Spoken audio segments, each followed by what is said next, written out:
국민들은 준비되어 있는데 국민들을 대표한다는 정치권은 국민들의 의지를 전혀 반영하지 못하고 있다고요. 국민들은 되게 답답하죠. 거기에 돌파구를 만들어서 국민들이 원하는데 국민의 에너지를 진짜 확 한번 바꿔야 되겠다. 우리가 이길 수 있어. 이번에는 정말 우리가 힘내서 뭉치면은 판 바꿀 수 있어. 라고 해서 국민들이 중심이 돼서 뭔가 선택을 했을 때 그때 비로소 저는 우리가 원하는 권력 교체 또는 국가 권력 정상화 이게 가능하고 그런 에너지가 밑받침이 돼야 비로소 개혁 입법 한 개라도 통과시킬 수가 있다. 지금 그냥 어쩌다 대통령 바뀌었다고 쳐요. 지금 국회에서 기득권자들 재벌의 이익을 제한하는 입법 한 개라도 할 수 있습니까 지금? 못해요. 그러니까 저는 첫 번째는 국가 권력 정상화, 소위 정권 교체를 포함해서 정치 교체. 뭐 정상화 이런 표현 안 썼어요. 왜 그러냐면 제가 정권 교체 자꾸 얘기하면 저 정치 중립 의무 위반이라고 비난하기 때문에 그런 거예요. 하여튼 정권 교체 새로운 질서를 만들려면 국민적 에너지가 있어야 일단 가능하고 두 번째는 그게 뒷받침돼야 진짜 권력이 바뀌어도 새로운 뭔가를 할 수 있다. 조금이라도. 하는데 그 당사자가 본인이 되기 위해서 수단이 뭐가 있냐 이거죠. 인터넷 말고. 좀 얘기 좀 들어봐요. 그러니까 저는 그래서 새로운 길로 가려고 하는 거죠. 여의도에 제가 아는 국회의원, 지역위원장, 우리 편 많이 만드는 일, 제가 거기에서 1등 할 수 있겠습니까? 전혀 불가능하죠. 그래서 저는 조직이 아니라 네트워크로 간다. 국민들의 네트워크로. 두 번째는 세력, 정치 세력이 아니라 메시지로 간다. 우리가 뭘 주장하고 뭘 할 수 있는지를 알려주고 공감을 얻는 과정을. 근데 이 메시지의 핵심이 뭐냐면요. 제가 이 싱크탱크하고 관계된 얘기인데 우리가 분명하게 한번 얘기를 하면요. 우리가 방법이 없어 못했어요? 좋은 정책안이 없어가지고 못했어요? 세고 셌어요. 제가 그렇게 얘기하잖아요. 정책은 박근혜 거 뺏기면 된다고. 다 뺏겨놨어요, 좋은 거는. 왜? 지킬 의사가 없었기 때문에. 그거 뺏기면 돼, 그냥. 문제는 그 정책을 과연 행할 수 있을까? 이거는 믿음이거든요. 그러면 이 믿음이 말 잘한다고 믿음이 생깁니까? 정치는 다 기본적으로 거짓말이었잖아요. 누구 어떤 대통령이 이렇게 말했어. 선거 때는 무슨 말을 못하나. 어떤 분은 이렇게 말했죠. 지킬 수 없는 공약을 지키려고 하는 건 나쁜 짓이다. 이렇게 말했어요. 그런 공약 왜 하는데 도대체? 이게 정치는 다 거짓말하는 거. 그러니까 국민들이 안 믿잖아요. 그래서 우리가 정책을 개발하는 것도 중요하지만 실현 가능한 안을 냈을 때 과연 그가 또는 그 집단이 실행할 수 있을까에 대한 증거를 요구합니다. 믿을 수 있냐. 저는 뭐 예를 들면 아주 고관 대작을 지내고 스펙이 화려하고 이런 분들 지금 유명하고 그러니까 지지율 높고 그러잖아요. 나 이거 허상이라고 보는 거예요. 왜냐하면 반기문 말씀하시는 겁니까? 그분도 당연히 들어가죠. 그러니까 어떤 지위와 권한, 높은 지위와 큰 권한을 가졌었다고 하는 게 지금까지는 높은 평가를 받지만 마지막 질문을 한번 던져보자고요. 그 지위와 권한을 가지고 과연 뭘 했습니까? 나는 지위와 권한이 정말로 미천합니다. 조그만합니다. 그러나 나는 그 작은 커터칼 정도의 수준의 작은 권력을 가지고 남들이 예상하지 못한 만큼의 나름 빚갚고 새로운 복지 제시하고 누군가는 농담으로 거짓말로 했던 증세 없는 복지를 진짜 하잖아요. 그 증거를 제가 보여주는 거죠. 제가 공약 이행률 관리를 정말 열심히 하거든요. 제가 첫 임기 끝날 때 공약 이행률이 96%입니다. 제가 혼자 한 게 아니고 매니페스토 본부에서 평가한 거예요. 1등. 지금도 1등입니다. 그러니까 나는 이런 업적이 있다, 뭐 이런. 아니, 증거를 보여주는 거죠. 업적이 아니라, 저 사람은 말을 하면 지키는구나. 네. 그래서 제가 일배를 잡을 때도 끝까지 잡는 거예요. 왜? 믿음을 주기 위해서죠. 말하면 반드시 해, 나는. 걸리면 죽습니다. 절대 중간에 그만두는 거 없어요. 네. 그러니까, 그래서 대중들이, 국민들이 볼 때, 정치란 다 거짓말쟁이들인데 그 중에 거짓말하지 않고 진짜로 말한 걸 할 수 있다고 믿어지면 저는 그리로 몰린다고 보는 거예요. 그 믿음이 제가 5%까지 왔다고 보는 거고요. 대선 국면이 벌어지면 전국이 하나의 선곡입니다. 전국이 하나의 선거고 그 기껏해야 후보군이라고 하는 데가 10대 명도 안 돼요. 그 온 국민들이 그걸 지켜보기 시작합니다. 그럼 인지도는 순식간에 올라갑니다. 인지도는. 지금이야 뭐 여론조사에도 안 넣어주고 일부러 보도에도 싹 빼고 이러지만 제가 좀 그래서 좀 더 일찍 선언을 하려고 그래.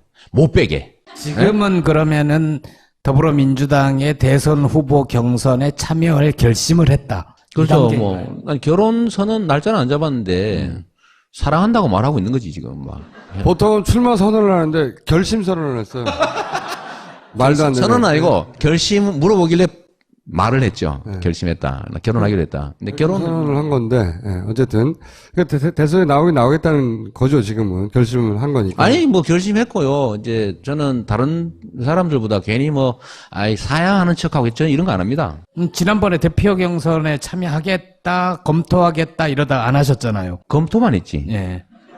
그때도 사랑하는 척 했잖아요. 아 그거는 이제 대시를 해보려고 마음을 먹었던 거지. 이번은 그때와는 좀 다르죠. 다르다. 저는 이제 그 결정은 했고요. 예. 공식 선언이라고 하는 건 국민들의 선을 보이는 건데 그 언제 하실 겁니까? 비전이라고 하는 것도 명확하게 제시해야죠. 예를 들면 이렇게 나는 이 나라를 만들겠습니다. 그냥 말로 선언합니다 한다고 되는 겁니까? 그거 아니고 정확하게 이 나라를 이렇게 나는 만들어가고 싶습니다를 보여드려야죠. 지금 사실 여기 쭉 오셨던 뭐 박원순, 김부겸, 안희정 그리고 이재명 도지사까지 아직 선언을 안 했어요. 잠깐만. 아무도. 방금 이재명 도지사라고. 막 이미 본인의 마음에 이미 도지사급 올라간 거야. 그러니까 도지사나 해라 이거죠. 아 저런 식으로 오리발을 반기문 본격 시작되면 떨어집니까 올라갑니까? 떨어지게 돼 있죠 당연히. 왜? 무지개 같은 거예요. 너무 아름답죠. 정말로 대한민국을 대표하는 유엔 사무총장인데 지금 뭐 멋있지 않습니까? 근데 막상 보세요. 그분이 아까 말씀드린 딱 그 점이에요. 국민들은 이제는요 옛날처럼 고도성장기에는 기회가 많기 때문에 선택 여지가 많아요. 그때는 멋있는 거 선택합니다. 왜? 실패하면 또 딴 거 고르면 돼. 근데 이 소비 패턴이 바뀐다니까요. 이제는 정말로 내 삶에 이게 어떤 영향을 줄까를 친밀하게 계산하는 사람이 많이 늘어난 거예요. 이 첫 징조가 2014년 7.3.1 재보궐선거입니다. 그때 유명한 사람 아무 데나 꽂으면 다 될 줄 알고 있었어요. 그러니까 여기 꽂았다 저기 꽂았다 장기판 말처럼 왔다 갔다 했는데 다 떨어졌습니다. 그때 해당 지역 국민들이 이미 그 생각한 거죠. 저 사람이 과연 우리 지역구에 우리의 삶에 어떤 도움을 줄 것인가. 보따리 싸가지고 왔다 갔다 하는 사람 아님. 유명해도 상관없음. 다 날린 거예요. 이번 4.13 총선도 사실 좀 비슷하죠. 그리고 전 세계적 현상이기도 해요. 미국의 버니 샌더스도 그랬고, 지금 약간 좀 힘들어 하긴 하던데, 트럼프도, 공화당을 먹어버렸잖아요. 뭐, 최종적인 성공을 할지는 잘 모르겠어요. 그러나 당을 먹는 건 성공했다고요. 이 사람이 기존의 정치 시스템의 그 정치 관행에 따라서 한 거 아니죠. 그래서 이거는 국민들한테 새로운 가능성을 보여줘야 되는 거죠. 그래서 자기한테 도움이 되는지를 막상 야 이거 이 사람을 후보로 만들어서 대통령을 시켜서 우리나라 살림을 통째로 맡겨가지고 우리의 불평등 문제, 우리의 미래에 관한 문제, 그야말로 세계 최악의 자살률, 저출산율 이런 문제들을 해결하고 좀 더 공평한 세상으로 갈 수 있을까를 고민하는 순간에요. 그때부터는 그러면 이 사람이 이때까지 뭘 했는데 아까 말씀드린 증거를 요구한다고요. 그러니까 저는 떨어지는 길밖에 없다고 보는 거죠. 내가 이럴 때 자랑 한번 해야지. 영국의 이코노미스트라고 있죠. 이코노미스트가 역대 최악의 총장이라고 평가했거든요. 근데 그 영국의 이코노미스트라고 하는 세계적 경제 권위지가요. 성남시 이재명 시장 잘한다고 성남시 기사를 썼습니다. 대표적인 복지도시로 완전히 거듭났다. 빚 갚고 복지하면서. 영국의 이코노미스트가 쓴 거예요. 내가 거짓말 아니야. 인터넷에 있어요. 근데 그 기사를 아무도 모른다는 거.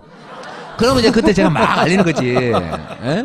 그러면 이건 어떻게 생각해요? 안철수 의원과 전 대표와 여권 출신 인사가 제3지에서 만나서 뭔가 결합할 가능성이 있다 없다?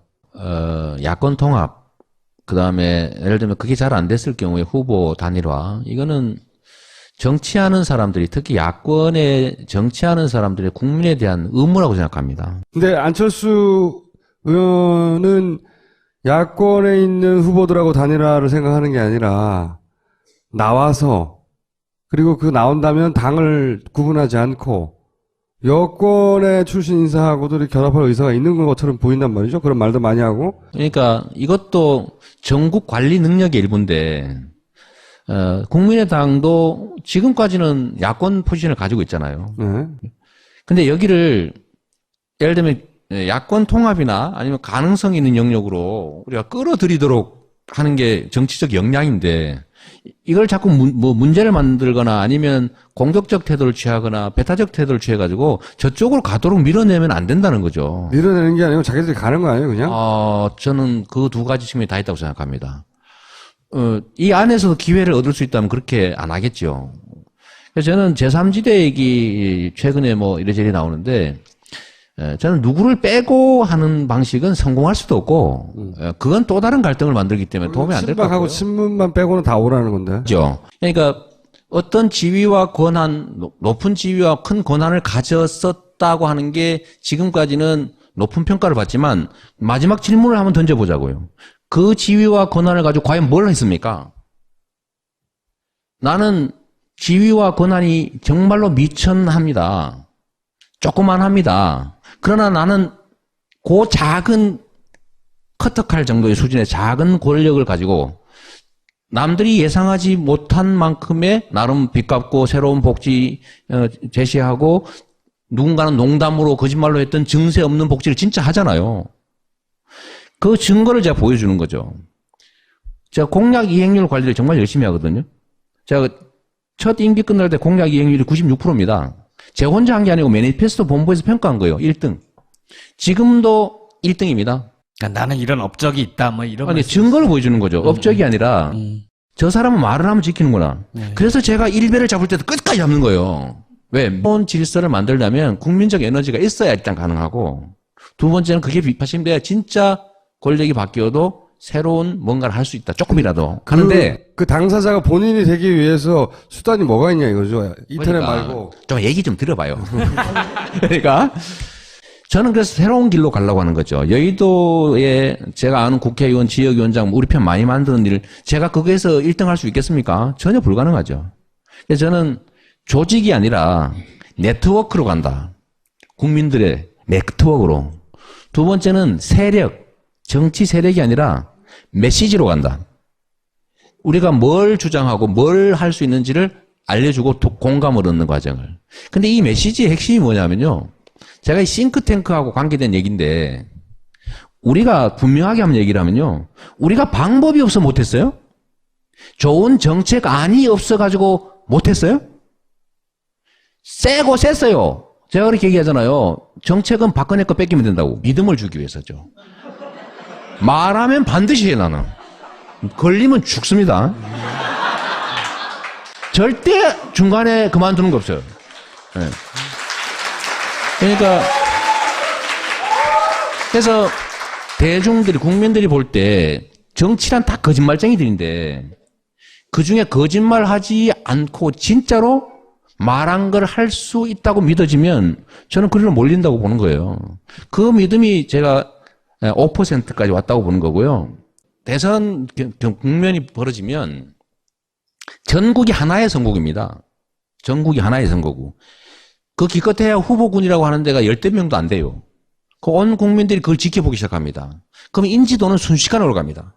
인지도는. 지금이야 뭐 여론조사에도 안 내주고 일부러 보도에도 싹 빼고 이러지만 제가 좀 그래서 좀 더 일찍 선언을 하려고 그래. 못 빼게. 지금은 네? 그러면은 더불어민주당의 대선 후보. 국민들은 준비되어 있는데 국민들을 대표한다는 정치권은 국민들의 의지를 전혀 반영하지 못하고 있다고요. 국민들은 되게 답답하죠.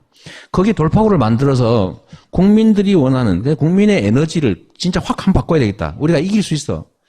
이번에는 정말 우리가 힘내서 뭉치면은 판 바꿀 수 있어. 라고 해서 국민들이 중심이 돼서 뭔가 선택을 했을 때 그때 비로소 저는 우리가 원하는 권력 교체 또는 국가 권력 정상화 이게 가능하고 그런 에너지가 밑받침이 돼야 비로소 개혁 입법 한 개라도 통과시킬 수가 있다. 지금 그냥 어쩌다 대통령 바뀌었다고 쳐요. 지금 국회에서 기득권자들 재벌의 이익을 제한하는 입법 한 개라도 할 수 있습니까 지금? 못해요. 그러니까 저는 첫 번째는 국가 권력 정상화, 소위 정권 교체를 포함해서 정치 교체. 뭐 정상화 이런 표현 안 썼어요. 왜 그러냐면 제가 정권 교체 자꾸 얘기하면 저 정치 중립 의무 위반이라고 비난하기 때문에 그런 거예요. 하여튼 정권 교체 새로 다 뺏겨놨어요. 좋은 거는. 왜? 지킬 의사가 없었기 때문에. 그거 뺏기면 돼 그냥. 문제는 그 정책을 과연 행할 수 있을까? 이거는 믿음이거든요. 그러면 이 믿음이 말 잘한다고 믿음이 생깁니까? 정치는 다 기본적으로 거짓말이었잖아요. 누구 어떤 대통령이 이렇게 말했어. 선거 때는 무슨 말을 못하나. 어떤 분은 이렇게 말했죠. 지킬 수 없는 공약을 지키려고 하는 건 나쁜 짓이다 이렇게 말했어요. 그런 공약 왜 하는데 도대체. 이게 정치는 다 거짓말하는 거. 그러니까 국민들이 안 믿잖아요. 그래서 우리가 정책을 개발하는 것도 중요하지만 실현 가능한 안을 냈을 때 과연 그가 또는 그 집단이 실행할 수 있을까에 대한 증거를 요구합니다. 믿을 수 있냐. 저는 뭐 예를 들면 아주 고관 대작을 지내고 스펙이 화려하고 이런 분들 지금 유명하고 그러니까 지지율 높고 그러잖아요. 나 이거 허상이라고 보는 거예요. 왜냐하면 반기문 말씀하시는 겁니까? 그분도 당연히 들어가죠.